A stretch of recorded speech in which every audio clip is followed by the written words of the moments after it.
Assalamualaikum warahmatullahi wabarakatuh. Salam olahraga jaya untuk kita semua. Selamat Hari Olahraga Nasional 9 September 2023. Masih dengan saya hari ini, masih ngomongin tentang olahraga. Tidak jauh-jauh bagaimana proses perkembangan olahraga, dinamika olahraga hari ini, dan konsep olahraga yang akan datang. Hari ini kita akan membahas tentang gambaran desain besar olahraga nasional. Barangkali masih banyak yang belum paham apa yang dimaksud dengan DBON ini sendiri, apa yang dimaksud tentang DBON, dan bagaimana proses perkembangan DBON sampai ke level daerah. DBON sendiri, saya selalu ucapkan selamat ulang tahun yang ketiga, di mana DBON telah ditetapkan menjadi Perpres nomor 86 tahun 2021. Itu disahkan tahun 2021 oleh Bapak Presiden itu sendiri, di mana konsep DBON ini memiliki satu cita-cita panjang Indonesia di tahun 2045. Kita akan bahas detail satu persatu apa yang dimaksud dengan DBON, mengapa DBON dimunculkan, dan apa saja olahraga yang dimaksud dalam DBON itu sendiri. Kalau kita melihat di sini dalam Peraturan Presiden nomor 86 tahun 2021, Bapak saja menimbang, mengingat, dan yang lainnya, nanti akan saya kirim ini di videonya, bicara tentang ketentuan umum, desain besar olahraga nasional. Terus kita berbicara tentang dalam poin pasal 2 deh, apa yang dimaksud dengan DBON dan tujuannya. Di sini DBON bertujuan meningkatkan budaya olahraga di masyarakat, meningkatkan kapasitas, sinergitas, dan produktivitas olahraga prestasi nasional, dan memajukan perekonomian nasional berbasis olahraga. Satu persatu kita akan mengupas, mengelik. Nah, ini kita bicara tentang meningkatkan budaya olahraga di masyarakat. Artinya, bagaimana program olahraga ini menjadi salah satu kegemaran, salah satu kecintaan masyarakat yang ada di Indonesia. Bagaimana kita berbicara tentang olahraga, kita akan berhubungan tentang kuantitas olahraga masyarakat di masyarakat itu sendiri. Terus meningkatkan kapasitas, sinergitas, dan produktivitas olahraga prestasi nasional. Dan itu akan bersinergi dengan prestasi Indonesia pada SEA Games, Asian Games, dan Olimpiade, yaitu catatan akhir adalah prestasi secara dunia adalah di Olimpiade. Selanjutnya, ketika bicara tentang olahraga, bukan bicara tentang konsepan olahraga prestasi dan kebugaran saja. Di sini kita akan berbicara tentang yang berhubungan dengan ekonomi, pertumbuhan ekonomi nasional yang berbasis olahraga. Artinya, di sini kita berbicara tentang bagaimana pertumbuhan ekonomi yang dinilai dari desain besar olahraga Indonesia ini sendiri. Kita mengutip beberapa fungsinya, memberikan pedoman, pemerintah pusat dan yang lainnya, keterlibatan akademisi, media, masyarakat, dan yang lainnya. Kita lihat ada DBON memiliki visi, misi, tujuan, dan sasaran. Nah, ini poin yang paling penting ya di bab 2 tentang penyelenggaraan, bagian 1 pasal 4. Di ayat 1-nya mengatakan DBON ini dimaksud dalam pasal 3 meliputi olahraga rekreasi, olahraga pendidikan, dan olahraga prestasi, dan yang terakhir adalah industri olahraga. Kita mengulik satu persatu apa yang dimaksud dengan olahraga rekreasi. Olahraga rekreasi ini digalakkan dulu sebelum turunnya Undang-Undang Keolahragaan nomor 11 tahun 2022. Dulu disebutnya adalah olahraga rekreasi, tapi dengan turunnya undang-undang ini, olahraga rekreasi diubah menjadi olahraga masyarakat. Ketika kita berbicara tentang olahraga rekreasi, kita selalu berhubungan dengan kuantitas. Itu yang saya sampaikan tadi. Nah, berbicara tentang kuantitas, jumlah masyarakat yang melakukan aktivitas olahraga, melakukan kegiatan olahraga secara rutin. Merujuk paparan dalam Kementerian Pemuda dan Olahraga, partisipasi olahraga di masyarakat itu sendiri dalam konsep paparan Kemenpora di tahun 2020 itu hanya 34%. Artinya ada sekitar 60% dan lebih orang yang tidak melakukan partisipasi olahraga. Nah, itu menjadi catatan menarik ketika kita berbicara tentang partisipasi olahraga masyarakat, olahraga, kecintaan olahraga di masyarakat yang sangat kecil dengan jumlah 34% ini. Kita akan bersinergitas tentang peningkatan kebugaran jasmani. Sudah pasti ketika kita bicara tentang kebugaran jasmani, orientasinya adalah kesehatan fisik, kesehatan jasmani, dan kesehatan rohani itu sendiri. Dan kita melihat saja faktanya dari gambaran paparan ini, 34% masyarakat melakukan aktivitas secara rutin. Dan ini menjadi salah satu PR besar kita bersama, bagaimana memberikan satu galangan bahwasannya partisipasi masyarakat akan ditingkatkan, minimal masyarakat menyukai aktivitas olahraga. Dan ini bisa digalakkan oleh satu komunitas-komunitas olahraga yang nantinya dikoordinir oleh organisasi yang di olahraga rekreasi masyarakat ini, atau olahraga masyarakat adalah KORMI, yang sebelumnya adalah FORMI. Ini akan menghimpun. Nah, ingat tujuan dari olahraga masyarakat berhubungan dengan kuantitas masyarakat itu sendiri. Berapa jumlah masyarakat yang melakukan aktivitas olahraga.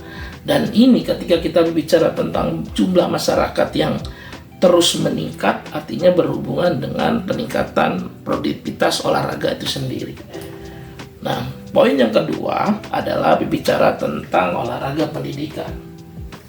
Olahraga pendidikan adalah PR besar untuk kita seorang praktisi olahraga, akademisi olahraga, baik itu dosen, guru di level sekolah dasar, PAUD, TK, SMA, dan perguruan tinggi. Ini menjadi PR besar. Kita lihat catatan itu juga, ternyata 2 dari 10 masyarakat Indonesia yang bugar. Catatannya dengan kategori 0,14% pelajar kategori yang sangat bugar. Wow, ini jadi satu catatan yang menarik ya. Kenapa dengan adanya olahraga pendidikan, fakta yang kita dapatkan di sini melihat hanya 0,14% masyarakat anak-anak yang memiliki kebugaran yang sangat tinggi. Artinya apa yang salah?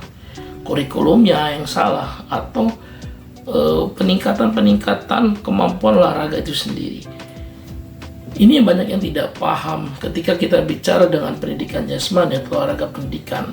Yang harus kita pahami adalah literasi fisik. Bagaimana pengembangan keterampilan atau pengembangan tentang literasi fisik. Sebelumnya orang hanya mengenal tentang literasi baca, literasi yang lainnya. Ternyata yang paling penting adalah literasi fisik.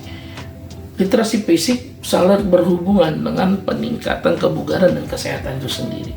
Nah, olahraga pendidikan menjadi salah satu tonggak keberhasilannya peningkatan olahraga prestasi itu sendiri, di mana olahraga pendidikan menjadi sebuah wadah ya untuk memberikan ruang gerak terhadap murid peserta didik, sehingga anak menjadi bugar dan sehat. Nah, selanjutnya baru kita berhubungan dengan keterampilan gerak ya. Apa yang dimaksud dengan keterampilan gerak itu sendiri, sehingga anak itu mampu melakukan aktivitas olahraga atau keterampilan dalam salah satu cabang olahraga. Nah, ini menjadi satu catatan. Apa yang salah dalam olahraga pendidikan? Mungkin kurikulumnya atau sarana prasarananya. Kalau kita sama-sama bercermin saat ini saja di daerah, masih banyak sekolah yang memiliki tempat ruang lapangan yang sangat sempit. Nah, itu bakal sangat berhubungan pasti dengan peningkatan kebugaran. Kenapa? Dengan aktivitas ruang tempat yang sempit, pasti ruang belajar yang sangat minim dan lapangan yang tidak ada pasti akan berdampak dengan kebugaran atau peningkatan kebugaran itu sendiri.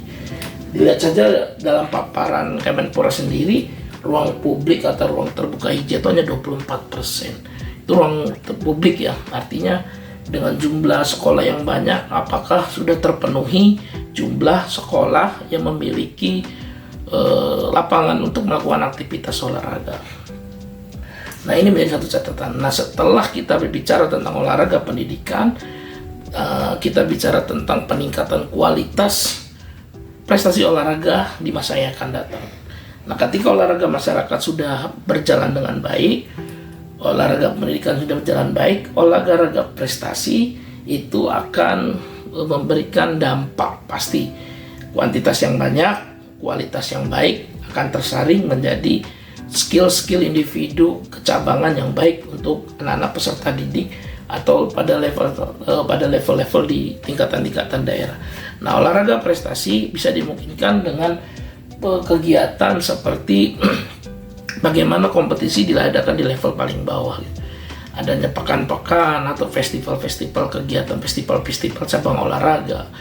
Induk cabang olahraga bertanggung jawab pada kualitas perbaikan pembinaan usia dini, melakukan kegiatan pembinaan usia dini berdasarkan kurikulum, dan jadi sudah jelas catatan-catatan apa-apa yang akan diukur, apa-apa goal-goal yang akan dicapai oleh cabang-cabang olahraga itu sendiri. Nah, peran KONI memberikan satu dorongan baik sumbangsi secara finansial, dukungan atau kebijakan. Nah, pemerintah daerah dalam hal ini, dalam konsep DPON itu sendiri, setiap kepala daerah memiliki satu tanggung jawab satu cabang olahraga. Nah, ini menjadi sah. Bagaimana dalam Undang-Undang Sistem Keolahragaan Nasional, seorang pemimpin daerah atau pejabat daerah, gubernur, wali kota tidak boleh memegang jabatan di KONI pada saat ini dengan turunnya Perpres 86 ini dan turunnya Undang-Undang Keolahragaan ini.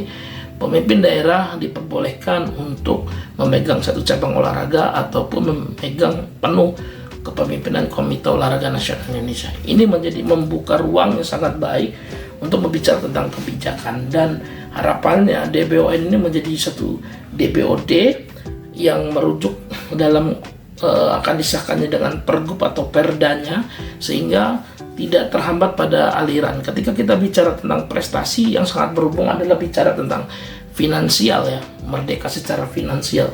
Bohong kita berbicara tentang prestasi tapi tidak didukung support penuh oleh pendapatan finansial yang sehat. Bagaimana atlet yang sehat itu dibutuhkan gizi yang baik itu ditunjang dengan pendapatan finansial yang baik. Nah, itu akan sinergitas dalam terhambat perkembangan prestasi olahraga di akan yang datang. Nah, selanjutnya kita ketika bicara prestasi sudah gemilang. Nah, ini industri olahraga yang baik dan akan terus berkembang. Nah, saat ini Indonesia menggalakkan industri olahraga. Contoh kayak seperti Timnas Indonesia saat ini, brand yang digunakan adalah brand lokal pemilik Indonesia sendiri seperti Mills. Itu sudah menandatangani kontrak dengan industri olahraga di pakaian, mungkin nanti sepatu ada yang lain-lainnya. Itu akan berdampak pada kesejahteraan, bukan di sektor yang lebih besar. Mungkin dengan berdirinya cabang-cabang olahraga yang baik akan berdampak ke UMKM di level paling bawah, sehingga industri olahraga berkembang, masyarakat yang sejahtera, akan mengurangi orang-orang yang tidak memiliki pekerjaan. Nah, ini sangat membantu bagaimana catatan ini menjadi salah satu catatan sejarah yang dilakukan oleh Bapak Zainuddin Amali, dan kita semua wajib mendukung ini. Kenapa? Ini adalah warisan yang satu terobosan yang sangat baik ketika kita bicara tentang konsep desain besar olahraga nasional. Ini adalah satu pemikiran Indonesia Emas di tahun 2045 yang akan dimulai tahun 2021. Nah, faktanya di tahun 2023 ini kita sama-sama berpikir apakah program ini sudah berjalan dengan baik. Nah, apalagi masuk ke level daerah. Kalau memang masih stagnan dan tidak ada harapan dengan program-program DPON itu sendiri belum menjadi satu catatan yang baik, apa yang harus kita lakukan sebagai praktisi akademisi olahraga? Bapak Zainuddin Amali sudah memiliki langkah yang baik dengan memunculkannya Perpres ini dan menurunkannya Undang-Undang Olahraga Nomor 11 Tahun 2022. Saya mengucapkan banyak terima kasih. Tinggal kita sebagai akademisi, praktisi olahraga mengambil peranannya masing-masing untuk mengikut campur tangan atau turun tangan dalam hal-hal pengembangan olahraga prestasi itu sendiri. Sehingga olahraga prestasi menjadi olahraga yang sangat difavoritkan atau satu cabang-cabang olahraga Indonesia mempunyai cabang-cabang unggulan, tidak hanya badminton, angkat besi, tapi akan muncul lagi cabang-cabang olahraga yang ke level dunia. Baik, itu saja. Terima kasih buat hari ini. Kita membahas sekelimit tentang DBON. Mungkin kalau nanti perlu kita bahas secara detail lagi tentang DBON akan kita bahas. Dan untuk itu sampai di sini ngobrol-ngobrol tentang obrolan tentang desain besar olahraga Indonesia, dan saya mengucapkan salam olahraga dan salam Hari Olahraga Nasional untuk kita semua. Semoga kita diberi kesehatan, umur panjang, dan terus bermanfaat untuk kemajuan olahraga di Indonesia.